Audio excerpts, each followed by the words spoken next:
everybody's gonna see it. Oh, all you need to know is that we're holding on. Even if we fall, we will rise up and we follow the path that we believe in. No, we're not. इस वाले episode का नाम होने वाला है super Vegeta. तो बात कर लेते हैं पिछले एपिसोड की। पिछले एपिसोड में जो सेल है उसने एक आइलैंड को तबाह कर दिया था, वो भी 18 को बाहर निकालने के लिए उसने हज़ारों लोगों की जान ले ली थी, गधा कहीं का। और उसने पूरे आइलैंड को पानी में मिला दिया था और फिर वो एक एक करके बाकी के आइलैंड पे भी हमला करने लगा था। और जो अपना वेजिटा है वो चला गया था सेल को हराने, वो भी अकेले ही, और ट्रंक्स भी उसके पीछे चला गया था ताकि अगर वेजिटा को ज़रूरत पड़े तो वो वेजिटा की कुछ मदद कर सके। लेकिन वेजिटा ने तो कहा था कि वो अकेला ही संभाल लेगा, उसे कोई ज़रूरत नहीं है। फिर अगला सीन दिखाया जाता है, यह होता है मिस्टर पोपो का। मिस्टर पोपो ने भी अंदर छोड़ दिए थे गोकू और गोहान को, वो भी दोनों अंदर चले गए थे ट्रेनिंग के लिए। और वहाँ पर जो गोहान है वो घूम रहा था और दिख रहा था क्या सीन है। और फिर हमें अगला सीन दिखाया जाता है, ये होता है सेल का। जो सेल है वो फिर से रुक के उतारता है और कहता है कि 18 अभी भी तुम्हारे पास मौका है, अभी भी तुम चाहो तो बाहर आ सकती हो। जो 18 है वो उड़कर देखती है कि वो एक के बाद एक सारे के सारे आइलैंड तबाह करता हुआ जा रहा है।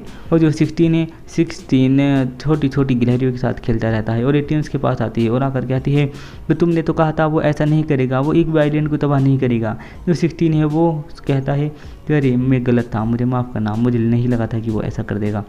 फिर अगला सीन दिखाया जाता है, ये होता है वेजिटा का। जो वेजिटा है वो उड़ा हुआ आ रहा होता है और कहता है कि मैं सबको साबित कर दूंगा कि मैं इस ब्रह्मांड का सबसे ताकतवर योद्धा हूँ और मेरे जितना ताकतवर और टैलेंटेड कोई भी नहीं।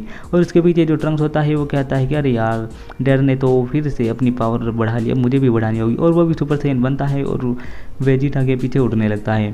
और इधर जो बुल्मा होती है वो पिकोलो और टियान के पास आती है और आकर कहती है तुम्हें क्या लगता है वो सेल को हरा देगा। जो पिकोलो है वो कहता है कि अगर वो सेल को हरा दे तो बहुत अच्छा होगा, लेकिन अगर सेल की जीत हुई तो हम सबकी हार होगी, मतलब सब खत्म, फिर कोई नहीं जो उसे हरा सके। बुल्मा होती है वो कहती है कि तुम्हें टेंशन लेने की ज़रूरत नहीं है, बस एक दिन की तो बात है, फिर गोकू और गोहान तो बाहर आ ही जाएंगे, तुम उसके साथ मिलकर उसे हरा देना। अगर वेजिटा मदद नहीं लेना चाहता था कोई बात नहीं, फिर तुम गोकू और गोहान की मदद कर देना।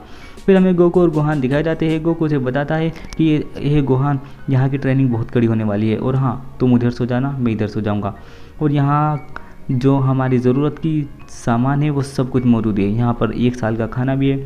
जो गोहान है वो कहता है कि डैड जिस तरह आप खाते हो 1 साल में तो ये खाना कम पड़ जाएगा। और फिर जो गोहान है, गोहान बाहर जाता है और बाहर देखकर कहता है कि अरे ये कितना बड़ा एरिया है, ये कहाँ से शुरू होता है कहाँ पर ख़त्म, इसकी तो कोई लिमिट नहीं है। फिर हमें अगला सीन दिखाया जाता है, ये सेल का होता है। जो सेल है वो अभी भी एक के बाद एक आइलैंड तबाह करने पर लगा हुआ है। जो 18 है वो कहती है कि अरे मुझे कुछ करना चाहिए, लेकिन जो 16 है वो उसे मना कर देता है कि अगर तुमने अपनी पावर का इस्तेमाल किया तो उसे पता चल जाएगा कि तुम यहाँ हो और हमें ऐसा नहीं होने दे सकते।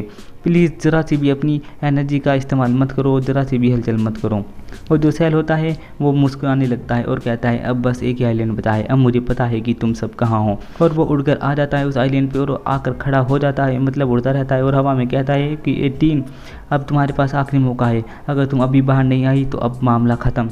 और वो अपने हाथ में एक एनर्जी बनाता है, तभी पीछे से उड़कर कोई आता है और ये होता है अपना वेजिटा।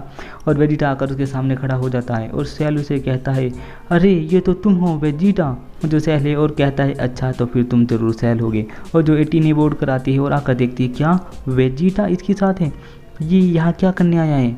और जो वेजिटा होता है वो कहता है कि हे तुम्हारी कहानी ख़त्म। जो सेल होता है वो कहता है कि अच्छा तो तुम मुझे 18 को यहाँ एब्जॉर्ब करने से रोकने आए हो। जो वेजिटा होता है वो कहता है नहीं, मैं तो सिर्फ यहाँ इसलिए आया हूँ कि तुम्हारी अब कहानी ख़त्म। जो सेल होता है वो हंसने लगता है और कहता है कि अरे यार तुम गलत फहमी में मत जियो।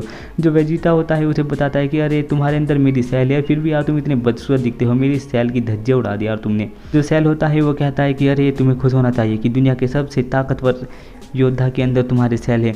उसके पीछे से ट्रंक्स आ जाता है। जो सेल है उसे देखकर डर जाता है और कहता है क्या ट्रंक्स ये तुम हो, तुम तो काफ़ी बदल गए हो, एक के पीछे एक सही, वाह क्या बात है।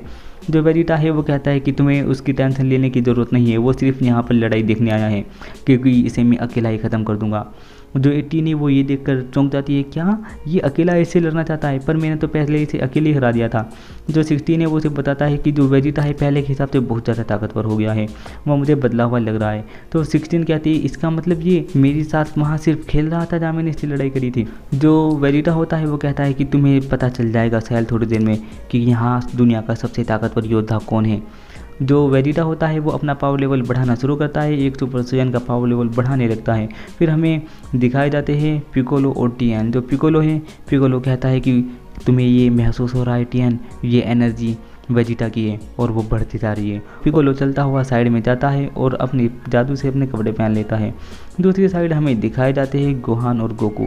जो गोकू है वो उसे बताता है कि ये जगह बहुत ज़्यादा बड़ी है और तुम कहीं भी अकेले मत जाना, क्योंकि मेरे बिना तुम यहाँ खो सकते हो और तुम जितनी ज़्यादा गहराई में जाओगे ग्रेविटी उतनी ज़्यादा बढ़ती जाएगी और तुम्हें उतनी ज़्यादा दिक्कत होगी। और एक बात और बता दूँ गोहान तुम्हें, मैं पिकोलो से ज़्यादा शक्ति चरूँ, ओ आओ मेरे पीछे। और वो दोनों चलते हुए जाते हैं। जैसे ही वो घर से बाहर निकलते हैं, जो गोहान होता है वो ज़मीन पर गिर जाता है और गोकू से कहता है अरे मुझे तुम्हें बताना चाहिए ताकि पहला कदम संभल कर रखो, यहाँ की ग्रेविटी पृथ्वी की ग्रेविटी से 10 गुना ज़्यादा है। गोहान कहता है अच्छा, लेकिन मुझे यहाँ बहुत अजीब लग रहा है। तो गोकू से फिर से बताता है कि यहाँ की जो ग्रेविटी है वो पृथ्वी की ग्रेविटी से बहुत ज़्यादा है और इसलिए तुम्हें यहाँ की आदत डालनी होगी और मुझे ये तुम पर यकीन है तुम ये कर लोगे। और गोहान एक बात और, तुम्हें मुझसे ज़्यादा ताकतवर बनना होगा और तुम्हें एक सुपर साइयन बनना होगा और हमें सुपर साइयन के लेवल से भी ऊपर जाना होगा और डेली हम सिर्फ एक कदम बढ़ेंगे। गोहान कहता है क्या डैड, सुपर साइयन, वो भी आपसे ज़्यादा ताकतवर, पर ये बहुत मुश्किल है। गोकू कहता है हाँ मैं जानता हूँ, पर मुझे तुम पर नाज है बेटा, और अगर तुम ये नहीं कर पाए तो फिर भी मुझे तुम पर नाज रहेगा। तुम्हें घबराने की कोई ज़रूरत नहीं है, हमारी ट्रेनिंग हर दिन कड़ी होने वाली है। गोकू जो गोहान होता है वो बहुत ज़्यादा खुश होने लगता है। दूसरी साइड का सीन दिखाया जाता है, जो वेजिटा है उसकी एनर्जी बढ़ती जा रही है। पिकोलो कहता है अरे ये तो और भी ज़्यादा बढ़ती जा रही है, यकीन नहीं होता ये इतना ज़्यादा ताकतवर है। और जो वेजिटा होता है उसका शरीर हल्का हल्का फूलने लगता है और उसका रूप बदलने लगता है और वेजिटा का जो एनर्जी का ऑरा होता है वो भी बढ़ने लगता है और वेजिटा और ज़्यादा ताकतवर होने लगता है। और फिर हमें पिकोलो दिखाया जाता है जो कहता है कि वाकई अगर ऐसा ही चलता रहा तो वो शायद सेल को हरा सकता है। तभी जो बुल्मा है वो भागी हुई आती है उन दोनों के पास और कहती है क्या ये वेजिटा और ट्रंक्स है ना, क्या वो ठीक है? वो दोनों कुछ नहीं बोलते। फिर हमें ज़मीन का सीन दिखाया जाता है जहाँ पर वेजिटा ने अपना पावर अप कर लिया है और वो खड़ा हुआ है सेल के सामने और हंसने लगता है और कहता है अब तुम समझे जोकर। और फिर जो वेजिटा होता है उड़ा हुआ जाता है और अटैक करता है एक सेल के ऊपर। और ये वाला एपिसोड यहीं पर खत्म।